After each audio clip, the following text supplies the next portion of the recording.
Welcome to Newt's World Podcast on the iHeart Podcast Network.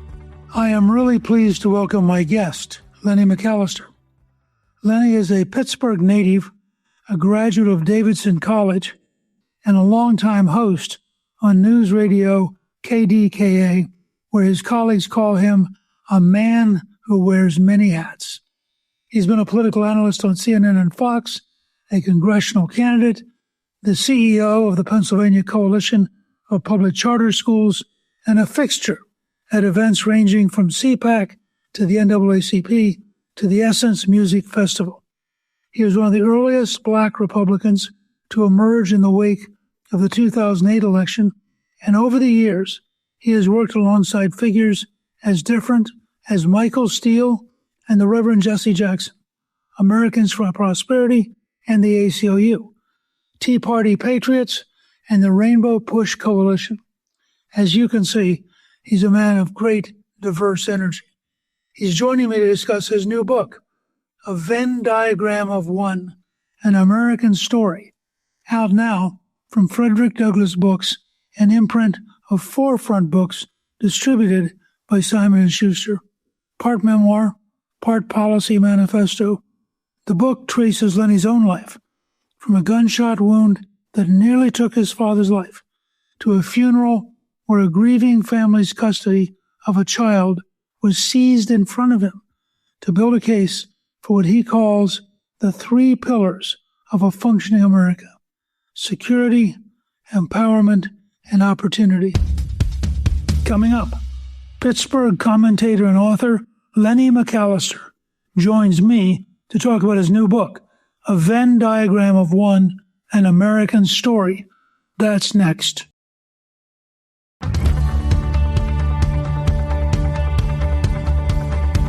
Lenny, welcome, and thank you for joining me on Newt's World. Mr. Speaker, it's an honor to be here with you today. Thank you for having me.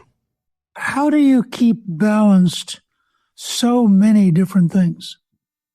Principles, knowing who I am, and trying not to sway with the trends. What I've learned about my life and with my professional and personal trajectories is that I have to focus on trying to do something that's historic, something that's going to outlive me in a way that's going to be beneficial for people that may never know my name. I need to be a force for good. As you well know, Mr. Speaker, we live in a time where everybody's trying to be viral. Everybody's trying to be trendy. But everything that's viral doesn't have value. What I have dedicated myself to doing is providing value regardless of where I am. You can't provide value without having consistent principles. Those principles coexist in many different rooms, thus the name, A Venn Diagram of One. There is still overlap when it comes to values in America, regardless of the different groups that we interact with from day to day, from week to week, month to month, and year to year. You take us back to 1996. When you're 24 years old, a college dropout, then you got a phone call that your father's been shot. What do you remember about that night? I remember coming back from King's Restaurant after working the 4 to 12 shift at Mellon Bank. I remember looking at the caller ID box and seeing a bunch of UPMC calls coming in, which I thought was extremely odd. He worked at Clairton Works steel mill here in Western Pennsylvania. I thought he might have been hurt at the mill. I didn't expect anybody to tell me that he was shot in an ICU. I remember going to the hospital. I don't necessarily remember the drive. I, of course, remember getting on my knees in that elevator and asking God to spare his life. And if he did, I would fast sunrise to sunset for the first 3 days for the rest of my life in thanksgiving for sparing his life. And I remember what my dad first looked like. Other than that, the only other thing I remember, Mr. Speaker, was that soft, still voice letting me know he would be out of the ICU on Wednesday. And that was one of the first very clear instances in my adult life where I recall how faith to move past a situation that most people would say would be improbable or impossible. But through faith, being able to get to the next step in my life. It has gone since 1996 with everything from my dad's recovery to my late mother's, the rest of her life, to going back to Davidson and graduating at age 30, to marrying my soulmate and being together now for a quarter of a century and all the different things that has unfolded since then.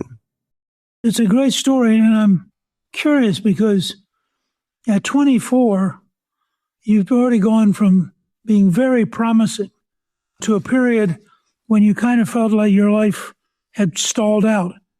Did you see that period as a failure at the time, or only later as the beginning of a second act? At the time, it definitely came across as a failure. I was a former Division I athlete that had gained 50 pounds.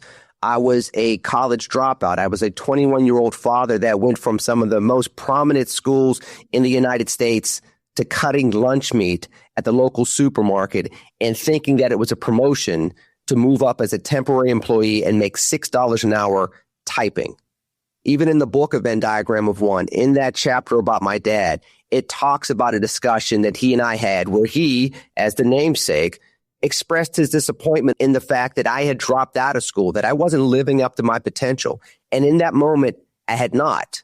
But when I found out about him being shot, I had to look at myself. I talk about inflection points, reflection points, and then picking a new direction.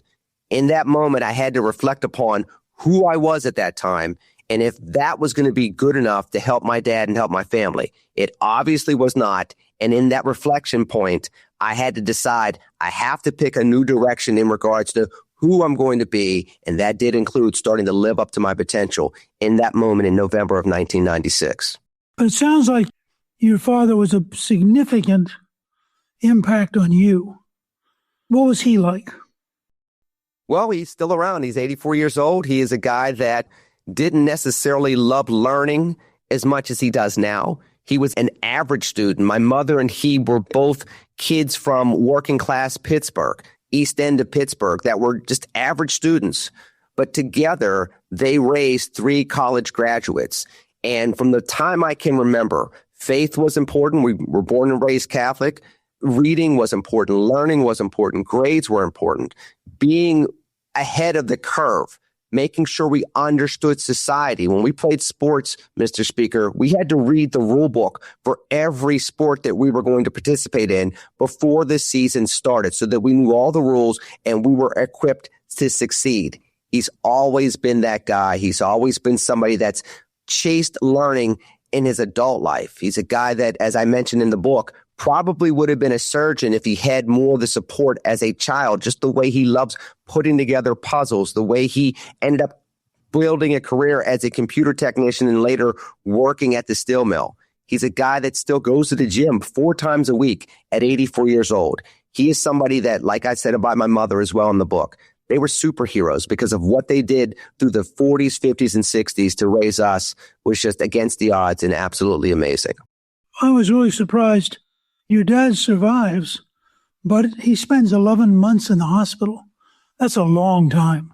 That is a very long time. And apparently, you found yourself having to make medical decisions for your father. And how did you handle that shift in responsibility? Faith. I leaned on faith. I remembered what that soft, still voice said in regards that he would survive. I knew that he was the pillar for my sister to get through Hampton University. She was a Dean's List student, and he was very dedicated to her education, dedicated to my younger brother's education at Villanova University. He was a guy that was going to push his kids through college, and I knew that that's what he was living for. So I just did everything I could to equip him to do that. And once I could see, when I looked in his eyes, Mr. Speaker, and saw that he was still there, he was not giving up on life, how could I give up on him? So each medical decision I had to make, each decision along the way for my siblings and for the household had to be focused on how do we get back to a sense of normalcy? How do we get him back to where he can be and should be? So in a sense, you had to grow up pretty fast all of a sudden from having not really met your opportunities. You're put in a position where you simply have to rise to the occasion. Absolutely. And that's one of the beautiful things about America. There's a reason why I tie my personal story into a Venn diagram of one and talk about what we can do collectively, because America is nothing but a collection of second act stories across our history, from the greatest of Americans all the way down to the everyday Americans we interact with every single day.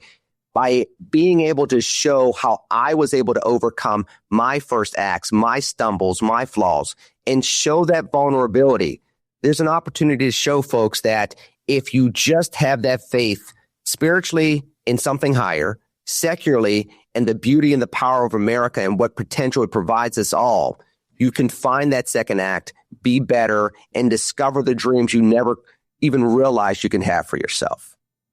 So in that setting, you've begun to mature, and you go back to Davidson, which is a very good school, and a school that you can learn a ton if you're willing to. What was it like to go back to Davidson after that break and to be an older student? You describe having met the woman who became your wife, and you describe these moments as mustard seeds. What does that phrase mean to you? It's, again, those small steps that you don't realize could be so much bigger and have so much more consequence. When I went back to school, I was a divorcing father of two by that point in time. And I expected to know nobody on campus. By the time I get on campus, I realized that a couple of my former classmates were either teaching at the school or working at the school. I had a couple of former professors, so I wasn't completely unaware or uncomfortable.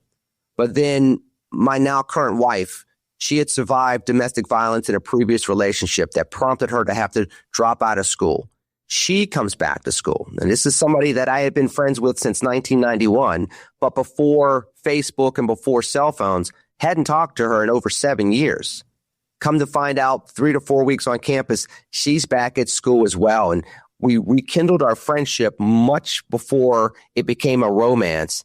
And in those mustard seed moments of me being there for her, particularly through a very traumatizing event that we talk about in chapter 2, but also her being there for me and saying, I can see you doing even more than just getting your degree. I can see you being on a public platform. I can see you transforming lives. Those mustard seed decisions to speak up and be there for each other built this life that both she goes back to school and she wins a Mendelian Award for Excellence in Biology as a 53-year-old grandmother after overcoming the domestic violence. And I end up on a track where I'm at the 2008 RNC convention. I'm on all kind of national media platforms, and I'm having an opportunity to meet people that I used to read about. I used to read about you, Reverend Jackson, Michael Steele. The people that I grew up watching ended up being colleagues amongst this ride that I could have never imagined for myself. There's sort of a transformation that occurs from when you were not succeeding to suddenly you're succeeding. And that concept of transformation apparently grew from your personal story to your vision for the whole country. I think it's a very interesting idea. Well, Mr. Speaker, if you look throughout American history, and I know that you're a former history professor, you're well astute at this, but the everyday American doesn't really recognize throughout the course of 250 years, you have these ebbs and flows, both personally and civically, where we haven't been our best. We have allowed our flaws to take over how we act and what we do. But because we are Americans and because we are able to follow our better angels over time, we're able to learn from those flaws. We're able to, in essence, again, like I say in the introductory chapter, take those inflection points throughout history, eventually reflect upon them, and then ask ourselves, what direction do we want to go into moving forward? Whether it's from an individual perspective or from a civic and cultural perspective. We have done that over the course of decade after decade.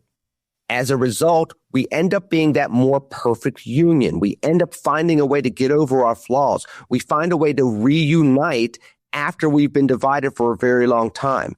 And in America 250, it seems as though with all the divisiveness that we have out there, all the angst that we have out there from public policy to the economy and the like, this is a moment for us to once again reflect, figure out where we want to go from there, and take the proper direction, remembering that America is nothing but a collection of second acts, and we can have another second act right now.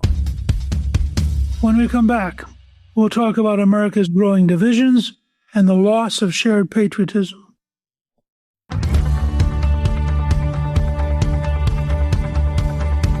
You open your book by saying, America's reached a critical reflection point in our civic life. I agree with you, but explain what you mean and why you said it that way. I put it that way, Mr. Speaker, because too many Americans do not look at the United States of America as a united nation. We do not approach international affairs as a united nation any longer. We do not approach economic issues in a united fashion anymore. We do not address how we should raise our kids in our schools and in our culture in a unified way that allows us to be able to share common values moving forward. Unlike other times in history, the divisiveness that we face now goes out in this geopolitical and geoeconomic sphere where China is now a player, where the Russians are now interfering in a lot of different things around the world, including the Middle East. And we are watching ourselves wane in regards to influence around the world.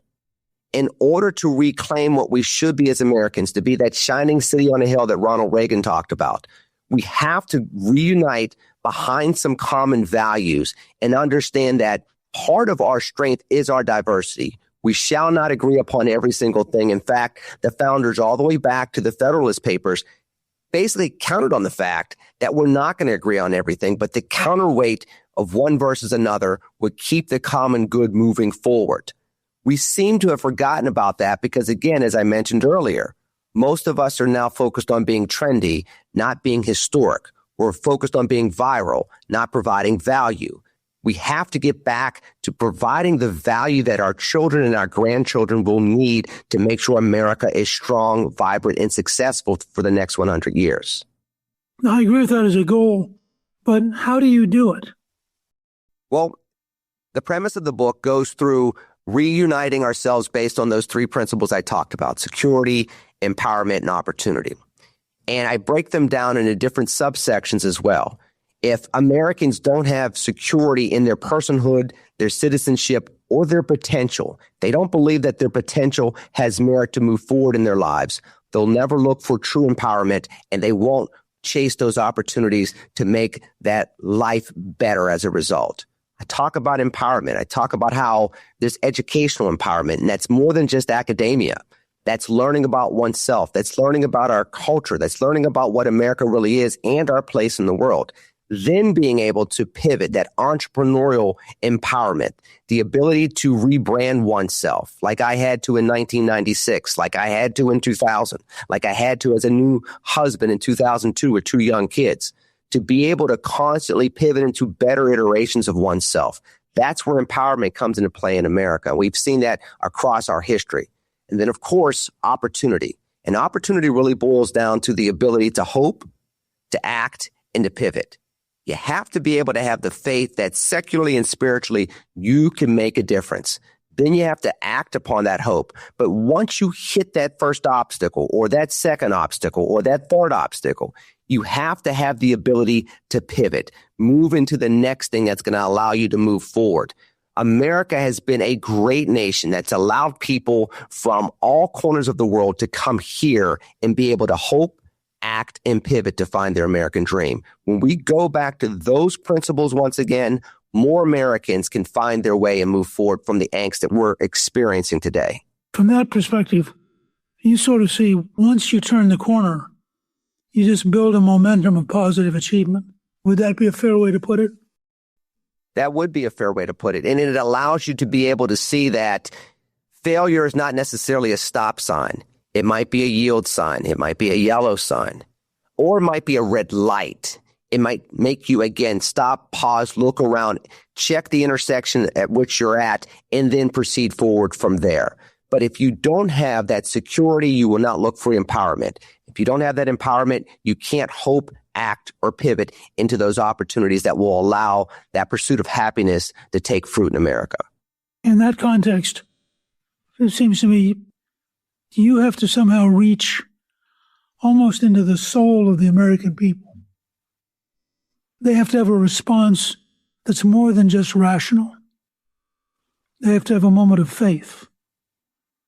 Does that make sense? It does make sense. And I always try to break down the definition of faith in a Venn diagram of one twofold. I have no problem talking about my belief as a child of God, as a lifelong Catholic, as a Christian. But there's also a faith in America that we have to reinstill again in the American people. We know the numbers. Younger Americans have lost faith in the American dream, lost faith in our free market system of capitalism, lost faith in that freedom, justice, constitutional protections really apply to all Americans. That's a faith we have to re-spark once again, because without that faith, coupled with the spiritual faith, there's no way for this great experiment to work. So yes, this book is less about public policy or talking about partisanship. It's much more about how do we reinstill that faith and move us forward with those three common values that I laid out to make sure that we get past this stagnation that we're at right now, spiritually and civically, so that we can go be that next best iteration of America. It's hard to believe, but, it was only in 1989 that Reagan was describing a shining city on a hill. And somehow it all seemed optimistic, and it seemed like it was coming together. And then gradually it seems like it fell apart. And right now we're all too often at each other's throats rather than trying to find a way to talk it through. You do something important, I think, in describing fear as one of the most powerful forces that are shaping modern life. Why do you think that fear has emerged? Well, I think that fear has emerged twofold. Number one, and let me get back to something that Reagan also said in regards to freedom is one generation away from being extinct. That fear either will make you act to protect that freedom, to protect that prosperity, or it will paralyze you and make you not act. And as a result, the ill conditions can only grow. And I think that what we have seen over recent times is we've seen a shell-shock society that for 25 years has gone from 9/11 all the way through to the Great Recession and a pandemic. And as a result, we have been paralyzed in regards to what we should be doing in a unifying fashion to move past those moments of trauma and crisis. And the further we have allowed ourselves to dive into that without facing our fear, again, FDR said there's nothing to fear but fear itself. But if you're looking at that fear and it's weaponized by both political parties, it's weaponized in social media, it's weaponized in how we interact with each other. As a result, you're not able to allow people to heal past the fear or the hurt that we've been going through over the last 25 years. And then it goes back to another thing that I bring up in a Venn diagram of one. People chase power. Power and empowerment are two different things. Power is usually consolidated by the few to impose upon the many. Empowerment in America is something that everybody's supposed to have through constitutional protections of those God-given rights. And then as a result, they're empowered to find their way throughout American life. Fear stops people from taking that natural progression from seeking power to true empowerment. And as a result, it stymies us in our development as people. And that seems to be where we are in 2026, unfortunately. We have to move past that. You've had an interesting experiences. And we talk about fear. You actually knew Charlie Kirk when he was still in high school. What was the young Charlie Kirk like? The young Charlie Kirk wanted to be empowered. The whole purpose that he explained to several of us back in Illinois was that he wanted to start this organization so that as a young conservative going to college, he could feel as though his voice was respected. He could be empowered to share his perspectives, and he could still chase his education and chase that pursuit of happiness that he had as a high schooler going into college. And I fully supported that because people forget at that time, conservative speakers were being shouted down from college campuses. They were being disinvited. They were being disinvited as commencement speakers just because of the perspective they had during the era of President Obama. As a result, Charlie wanted to have that counterweight, and it made perfect sense to me That is an American value, to be empowered, to feel as though that the Constitution and constitutional rights protects them, regardless of their partisanship or their perspectives, just as much as others. Charlie was really about that, and that was part of the talks that he and I and others would have with him in creating what became Turning Point. There was a big historic contribution. I did his television show or podcast fairly often and was with him for some really great conversations at the National Convention in 24. And it was a huge shock to all of us when he was killed. What was your reaction when you heard he'd been killed? Mr. Speaker, I told people in media and privately, everybody had an opinion as to who he was as a public figure. All I can think about was the high schooler I met, the high schooler I spent time with, the guy that in 2012 told me in Tampa during the RNC convention, hey, Lenny, we're going to start that organization as soon as we get back to Illinois. I'm going to sit down, I'm going to write out the paperwork, and we're going to start it. Charlie Kirk was only a couple of years older than my oldest child. So for me, even when I saw him as a full-fledged adult, and as you well know, Charlie was a tall guy, I never saw the grown adult per se. I mean, obviously I knew he was a grown man, but I always went back to the high schooler. I always went back to the origin story and sharing French fries before Tea Party events and having events with him together in downstate Illinois and talking to him at the convention in 2012.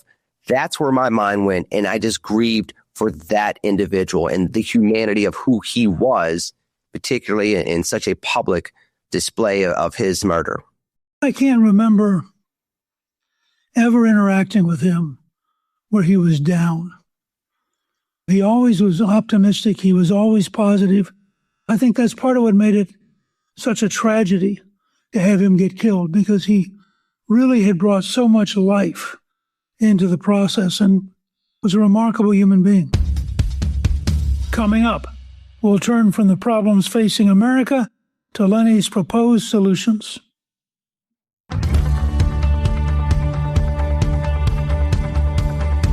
One of the things that makes you unique is you have thought through a structure and you are determined to be positive, not to be depressed, not to be defeated, but to find ways to build a better future.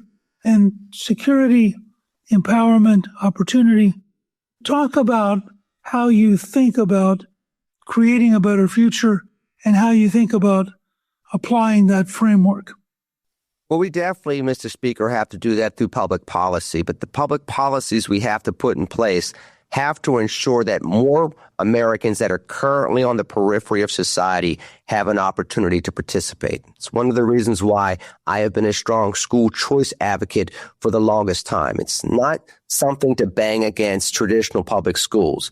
There's a value for traditional public schools, but we also can't spend too much time fixing traditional public schools, particularly systems that have been broken for 50, 60, 70 years, and losing more generations of Americans. We have to make sure that Americans from all corners of our society have the opportunity to learn about themselves, learn the skills necessary to be contributors to society immediately.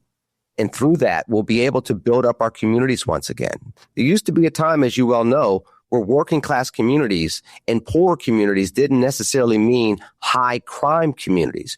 You can have a working class community where people may live there for 5, 7, 10 years and then buy the next best home for their family and bequeath property and other opportunities downward. But through education, we're able to provide more of those opportunities economically, educationally, and the like that allow us to climb the ladder. That's just one example of that. But it touches so many other ways that we can move forward to bring about that security in our neighborhoods and our communities once again, but also allow people to feel secure that they have a place in America to move forward, to step forward, to chase their American dream. A lot of that, it seems to me, comes back to education. That in your own life, the amount you changed and you evolved based on learning is pretty remarkable. Is that a core message you want to reach the American people with? Absolutely. Mr. Speaker, education does so much. It is the civil right of the 21st century, education equity. Education is the leveling field for everything, and we've seen it throughout American history. One of the people that I talk about a lot is Frederick Douglass in the book. I also talk about Abraham Lincoln and others. These are individuals that through education came from absolutely nothing, should have been just inconsequential in American history. And those were two of the most consequential men of the 1800s just because of education. You talk about immigrants coming from Western Europe that came here at the turn of the 20th century. Their children, within one generation, ended up being leaders in America politically, from business perspectives, from education perspectives, culturally. Why? Because they were able to learn the culture, they were able to learn in school, and they were able to apply what they learned moving forward. That has been the pathway for every set of Americans here, regardless if you've come from former slaves all the way through to if you come here from Asia and you arrive on the West Coast as well. So one of the things I wanted to emphasize to people is the fact that the re-education of the American people, and not just in school. We have to learn our history. We have to learn the flaws in our history. We have to learn where we didn't get it right and then how we got it right. That will invigorate us to understand that if we just keep going, keep learning and keep applying, use those inflection points to reflect and then pick better directions, we can get ahead even now. One of the things you talk about is something I've spent a fair amount of time on, and that is helping people who may have made a mistake, but who have paid their dues, get back into life. You tell the story of Corey Sanders, who did plead no contest to 2 drug charges, was sentenced to prison, served his time, came out, had a great life, mentored people, owned a local barbershop, and gradually led people to ask him to run for city council. And yet when he won his city council seat, the local judge ruled that even though everything about his life since prison had been positive, nonetheless, there's a Pennsylvania Constitution clause that blocks his serving in the office he was elected to. It seems to me that cleaning that kind of stuff up so that once you've paid your dues, you are fully reintegrated into life. You have a chance to earn a living, to have a family, to live out a dream. You mention it, you talk about it, but it strikes me that's a very major theme of reform that we should be adopting as a country. Mr. Speaker, you're right. And I know others may not interpret the Eighth Amendment quite this way, but it seems to be a cruel and unusual punishment to continuously pay on a crime that you made in your teens or early 20s when you have long since reformed your life. And we see this across the board. And one of the things I talk about in a Venn diagram of one is the number of Americans that have some type of criminal record. And that if we're just going to punish them for the rest of their lives, if they're all going to wear the proverbial scarlet letter for the rest of their lives, how can they be contributors to society? I lay out some of the statistics in regards to how much money we collectively lose as a society because those individuals cannot optimize their talents and potential. But more than that, if you're not allowing people to have second acts, you don't know how far that second act could go. I've often talked about George Washington, and people always think of the stoic founding father, our first president. They don't think about the hothead, redheaded general that got himself in trouble on more than one occasion before he became a founding father for both the Revolutionary Army as well as for our current form of constitutional government. That's just one example, and not everybody's going to be president of the United States. But everybody in America can have a second act if you choose to have it. So cleaning up some of those laws, providing people the opportunity to show amends, and then show that they're going to be contributors to society for 10, 20, 30 years, and allowing us to benefit from it, to keep kids from making similar mistakes, to proactively address the ills of society from people that have lived through it. I support those laws. I support those efforts. I wrote about it in a Venn diagram of one, and it's something that collectively we need to do. Again, it's very trendy to wag a finger and say, you did this 15 years ago, and let that stick to people. It's historic, and it's from a faith-based perspective in a dual way to be able to say, you made a mistake, you made amends, now let's make a better America. I couldn't agree with you more. I have to ask you one last question, which is, given everything you've experienced, everything you write about, the painful losses, in the long run, are you optimistic that America will get this right, or do you think we're still a long way off? Mr. Speaker, we'll get it right. Looking at 250 years of American history, being a child of God, believing in the power of God, and believing in the secular faith that America provides, I know we'll get it right. I don't know if it's going to be tomorrow, but it's not going to be 15, 20 years from now, because we have seen these iterations play out again and again and again. When we were coming out of the 1960s and going into the 70s, we had the malaise. We had a president resign. We were told that détente was the way of life and America's best days were behind us. By 1984, it was morning again in America. And by 1989, we had the shining city on a hill. By 91, we had the sunset of the Soviet Union, things that we could have never imagined just 10 years prior. We're going to go through those times once again because that's what America does. We don't know what those new leaders will look like. We don't know how they will sound, but we do know based on 250 years that they will come. And I just want my contribution to be part of the brick in the road that gets us down that path by way of being a force for good and a visionary that says we've done it before and we can do it again. I find chatting with you very inspirational. I think you've learned a lot out of life and you have a lot to teach. And Lenny, I want to thank you for joining me.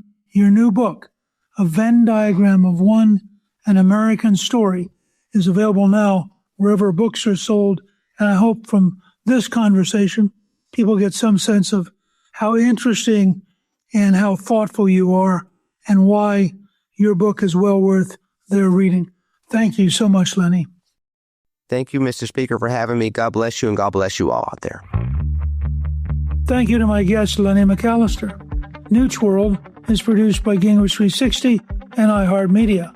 Our executive producer is Garnsey Sloan. Our researcher is Rachel Peterson. Special thanks to the team at Gingrich 360. If you've been enjoying Newt's World, I hope you'll go to Apple Podcast and both rate us with 5 stars and give us a review so others can learn what it's all about. Join me on Substack at Gingrich360.net. I'm Newt Gingrich. This is Newt's World.